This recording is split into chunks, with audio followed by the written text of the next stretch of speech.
Hi, my name is Philippe from Putten. I am a veteran Brazilian researcher on anomalous phenomena, creator of the Marvels and Mysteries cultural program, and also of the SUFOEX series. I am the proponent of the so-called new exobiology, an interface between ufology and exobiology, currently renamed as astrobiology. I am proud to be in the panel of speakers of this event, together with so many renowned ufologists from 8 other countries. My beloved wife Sarah is doing a pretty good job with the revival of the SUFOEX under a virtual format. I am very grateful to her for putting so much care and effort into this. Well, but speaking of new exobiology, in 2023, David Charles Grush, a decorated United States Air Force officer and former intelligence official, was interviewed by journalists and testified in a House of Representatives hearing. He claimed that the U.S. federal government, in collaboration with private aerospace companies, has highly secretive special access programs involved in the recovery and reverse engineering of non-human spacecraft and their dead non-human pilots. During a 20-minute interview to Alex Clokus at the SALT Eye Connections conference in New York on the 21st of May, Carl E. Nell, a respected retired USA Army colonel who worked on the U.S. Space Command, the Defense Intelligence Agency, and was the director of the Pentagon's UAP task force from 2021 to 2022, said he has zero doubt that non-human intelligences exist and have interacted with humanity for a long time. Well, it was a firm, bold, and historic statement coming from a highly regarded senior officer in the US military. Well, believe it or not, today we know hundreds of high-ranking officers from the armed forces of various countries who have been making similar statements for years. Firstly, I want to say that I don't like the term UAP, or unidentified anomalous phenomenon, as a substitute for UFO, that is, unidentified flying object, coined in 1952 by the US Air Force. The first is very general and can cover many other things not necessarily associated with the good old UFOs. I therefore prefer to include the UFO phenomenon as a subcategory of UAP, just as I do with the so-called unidentified submarine objects, or USOs. Over the decades, civilian and military ufologists have recorded thousands of UFO sightings around the world, and many of the cases described observations or direct contact with anthropomorphic occupants. Some of the witnesses even stated that the occupants themselves informed their extraterrestrial origin. How did they report it? Well, many contactees said it was done verbally in their own native languages. Others said that it happened through telepathy. Most reports have always been received with great skepticism and prejudice because for many researchers of these phenomena, the idea of extraterrestrial travelers arriving here in spacecraft is absurd due to the immense distances between the planets of our solar system and especially between the other stars in our galaxy, the Milky Way. Practically, all scientists and researchers in the field of astrobiology maintain that anthropomorphic life cannot exist on other planets in our solar system, and a life similar to ours, with the capacity for social, verbal, and telepathic interactions, is understood as a complete impossibility. Astrobiologists, bioastronomers, astrochemists, and cosmologists consider it highly unlikely that beings identical to us exist on other planets. The evolution of the human animal to reach its current body shape was complex, time-consuming, and dependent on numerous factors, which are very particular to the Earth and its position in the solar system. The complex and dynamic combination of physical, chemical, and environmental phenomena that enable the current shape of the human animal, for scientists, must be unique in our cosmic neighborhood. Did you find it strange that I said human animal? Well, whether we like it or not, that's exactly what we are, animals. For centuries, poorly educated and low intelligence people have tried to blindly defend that human beings are not mere animals, but different, superior, evolved beings with a noble soul. They tried to create a fanciful image that suggested that the human animal is much better than all other animals, occupying the highest point on an imagined evolutionary scale.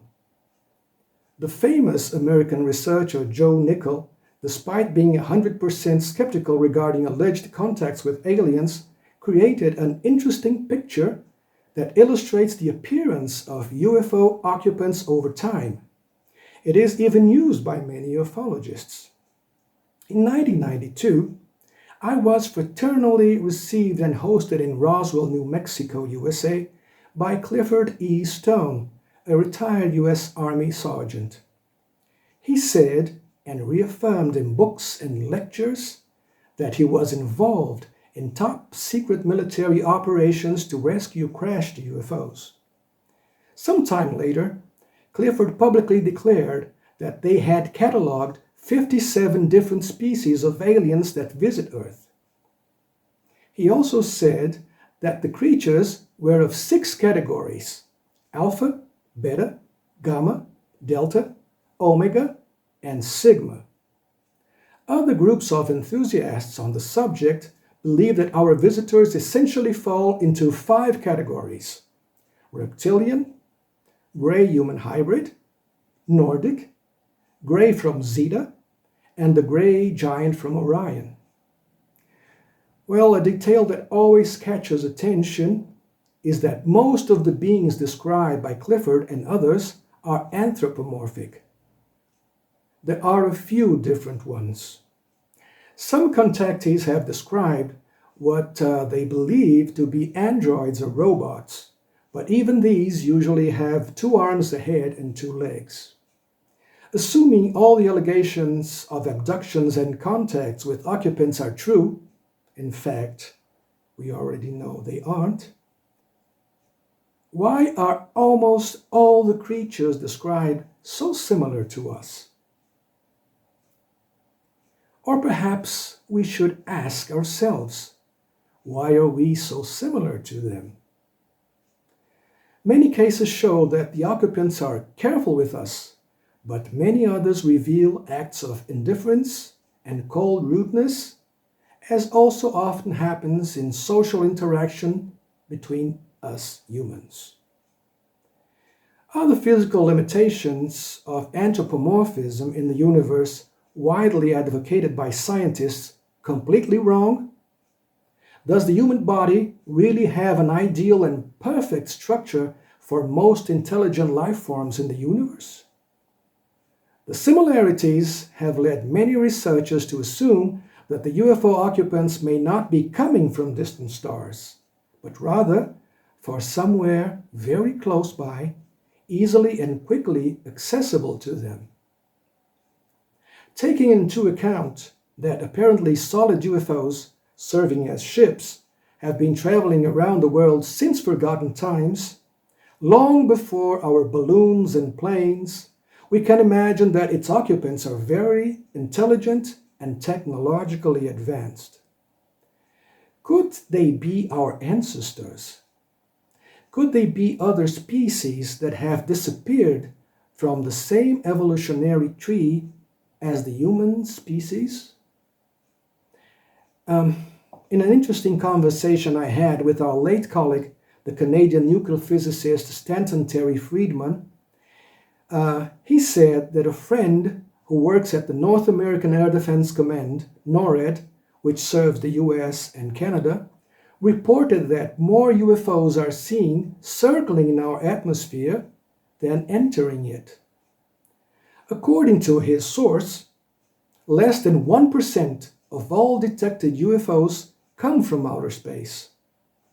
Unfortunately, we have no means of confirming or denying this estimate, but other military sources suggest that it is close to reality. If we focus on this information, which we think are old speculations that say that some UFOs come from bases on the moon and also from underwater bases of ancient communities of intelligent beings installed in the Earth crust, they can be cryptoterrestrial beings. Years ago, in a long conversation with colleague and prolific Russian writer Dr. Vladimir Georgievich Ajaja, I learned that he had studied Russian Navy USO cases in depth, literally, including reports made by submarine crews, and released a book on the subject entitled Underwater UFOs. He was convinced of the presence of non-human underwater intelligences in the depth of our oceans. An impressive and noteworthy case occurred in 1982 when 7 Navy divers on a mission in the freezing Lake Baikal in Siberia came across strange creatures at a depth of 50 meters. They were humanoid beings, 3 meters tall, dressed in skin-tight silver suits without diving equipment but wearing transparent helmets. The meeting ended in tragedy. The divers attempted to capture one of the humanoids and were hit by a violent shock wave that threw them back to the surface. Because of the quick return, 3 of the divers died from decompression, and the rest were hospitalized in serious condition. Is this impossible? Scientifically speaking, no. When I was a child, school teachers said that life was impossible in the depth of the ocean. But over the years, science proved them wrong. With more recent technologies, we were able to send explorers to the inhospitable abyssal regions of the oceans and found several living beings there. We discovered incredible creatures that live in absolute darkness, under strong pressure, and have never been exposed to the heat of the planet's surface. The Earth is about 4.5 billion years old. Scientists think that by 4.3 billion years ago, Earth may have developed conditions suitable to support life. The oldest known fossils, however, are 3.7 billion years old. We have had several mass extinctions in Earth past, and biodiversity has changed a lot. These are fossils of Spirifer condor, a creature that lived in the Carboniferous period between 360 and 290 million years ago. We don't know for sure how many life forms there are today, nor can we estimate how many different life forms existed in the distant past. Could it be that some of those who disappeared were non-human and intelligent? Did they develop civilizations with technology? Who knows? Through NASA, we also managed to send probes and the stages of their launch rockets to the limits of our solar system. The Pioneer 10 probe, for example, launched on March 3, 1972, is already 150 million kilometers away from Earth, traveling at 11.9 kilometers per second. This is an impressive feat. However, certain UFOs detected by the armed forces of several countries transit within our atmosphere at hypersonic speeds without causing air displacement and sonic booms. This means speeds greater than Mach 5 or 6,175 kilometers per hour. NORAD nicknamed them fast walkers. Here we see a frozen frame of a fast walker filmed by a GoPro Karma drone at 7:55 p.m. on June 24, 2017, the day of the celebration of a modern age of flying saucers. This was in Clymer, New York, USA. It was only possible to capture this image by reducing the video speed to 1%. You can't see it, even if you reduce the speed of the video. Who has this incredible aeronautical technology since the 40s? Are its creators and pilots human beings? Well, if they are intelligent and very ancient biological entities, whether or not linked to the evolutionary tree of primates and humans, who for some reason found themselves forced to colonize spaces excavated beneath the surface of the Earth or the Moon, we could say that they are non-human intelligences and not extraterrestrials. Some American researchers say that the elusive Bigfoot, an enormous primate that many claim is only imaginary, has been seen in areas with UAP and UFO sightings. They say it is a shrewd creature that hides from humans with undeniable intelligence. For many people, UAPs, UFOs, and Bigfoot do not exist, much less this strange interaction between them. There is a significant amount of evidence of the creature, including reports, photos, videos, casts of huge footprints, hair samples, recordings of roars, abandoned shelters, food remains, etc., but no conclusive proof among zoologists and anthropologists. Some frustrated Bigfoot hunters even suggest that the animal has the ability to travel interdimensionally. If Bigfoot exists, it has managed to hide from its many hunters for decades. It would be certainly another intelligent, non-human animal. In this context, it is essential to emphasize that intelligence has long ceased to be an exclusive attribute of human beings.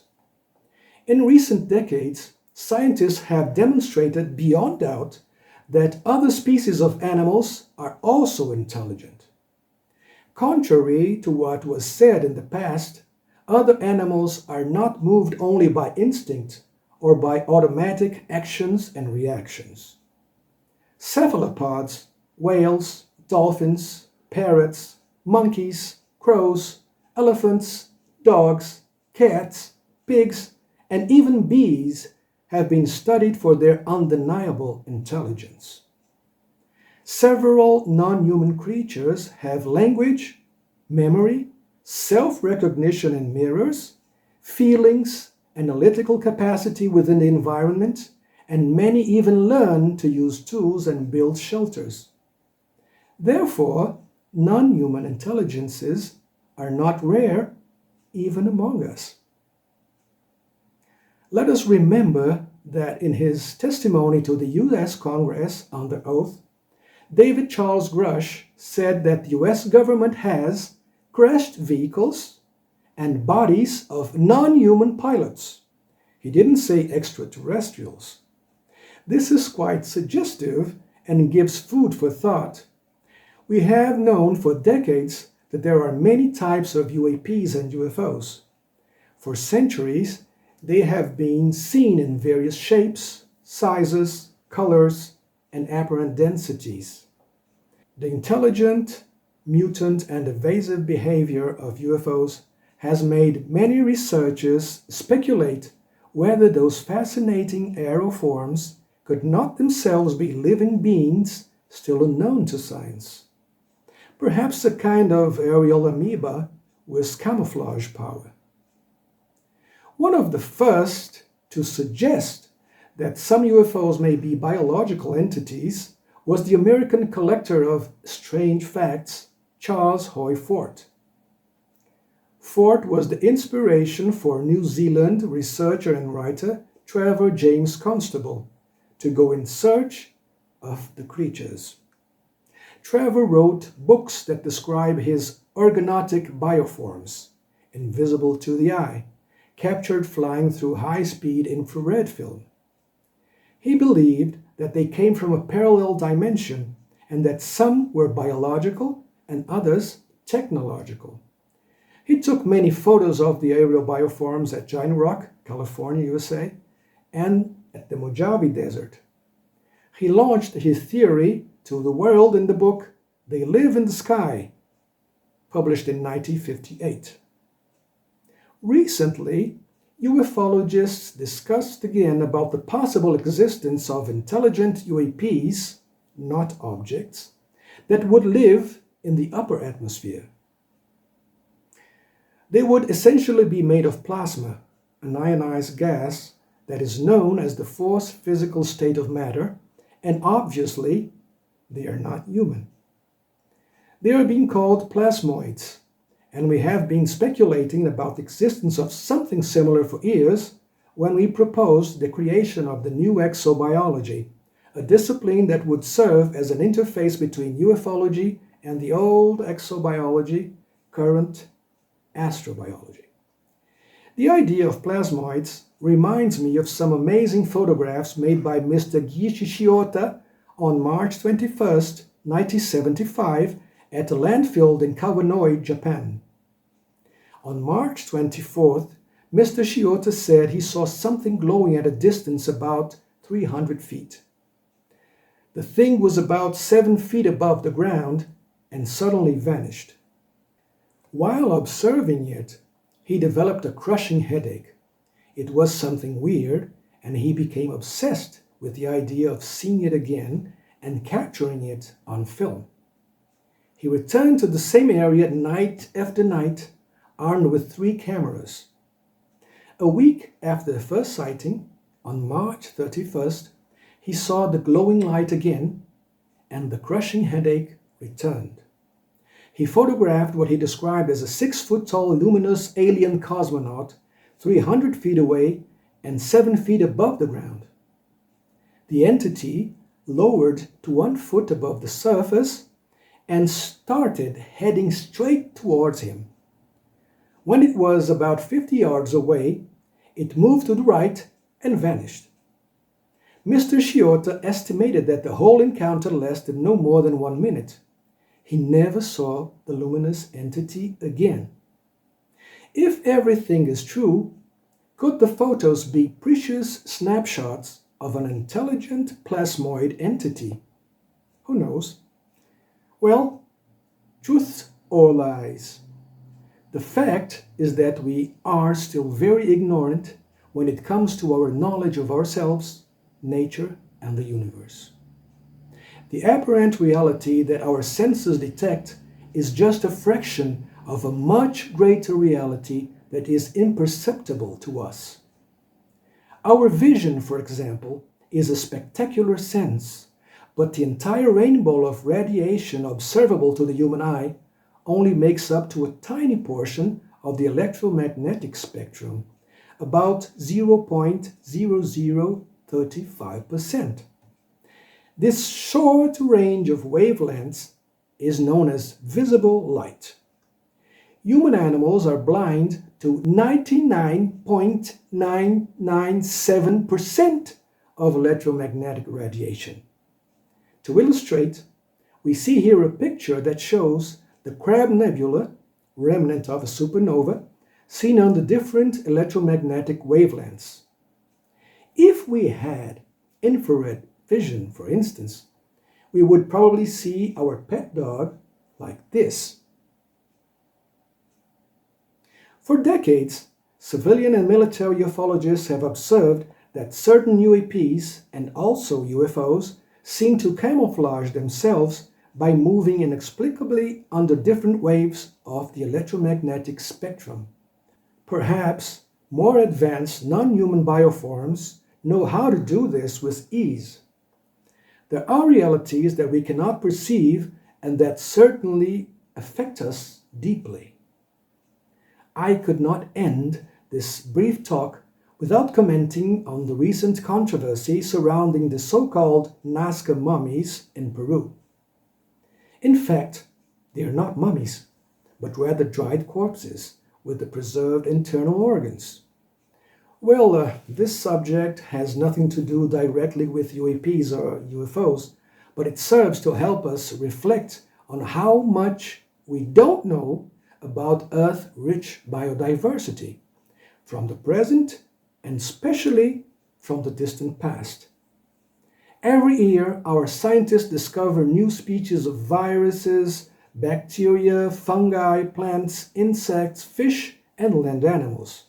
They also discover from time to time other ancestors in the evolutionary lineage of the human species. Nothing, therefore, prevents us from discovering intelligent species, human or not, that for some reason have become extinct. In fact, science recognizes that our Homo sapiens ancestors were not a solitary species. There was much more human diversity. Homo sapiens lived alongside 8 human species that are now extinct around 300,000 years ago. Yes, 8 different species of human beings. And there could have been more in the far distant past. Returning to the strange corpses of Nasca, I want to recommend to those interested the Alien Project website, through which they can follow in-depth research and technical scientific examinations that highly qualified people are carrying out on those enigmatic ancient corpses. It's www.thealienproject.com. An important parallel that we can draw between the world of UFO research and the paleoanthropological investigation of the Nazca bodies is in irrational and radical prejudice of many who have no scientific curiosity, intelligence, preparation, or interest in coldly evaluating the facts. The world's mass media announced that all mummies are gross frauds, made from animal bones, human bones, and other miscellaneous pieces held together with glue. They did this even though they knew that some renowned civilian and military scientists who were studying the objects had not yet reached that conclusion. They gave voice to the opinions of unknown university professors and self-proclaimed scientists who never saw the bodies up close to examine them. This happened in many countries, and here in Brazil too. This kind of childish, prejudiced, and anti-scientific approach is similar to what was given to the UFO phenomenon by scientists from the shameful Condon Committee and the laughable Robertson Panel. They lacked scientific objectivity and, above all, ethics. Those prejudiced programs only served an imposed policy of government secrecy and disinformation. Even the powerful NASA has shown interest in analyzing the Nazca corpses. Why? As far as I know, studying dolls similar to ET, as the international press called them, is not one of that organization's activities. Whether the dry bodies are real or frauds, it is up to true researchers with a healthy scientific mindset to evaluate the facts and admit the results with an open mind. Perhaps we are living in an important moment of investigations and revelations that could revolutionize the values and beliefs of humanity.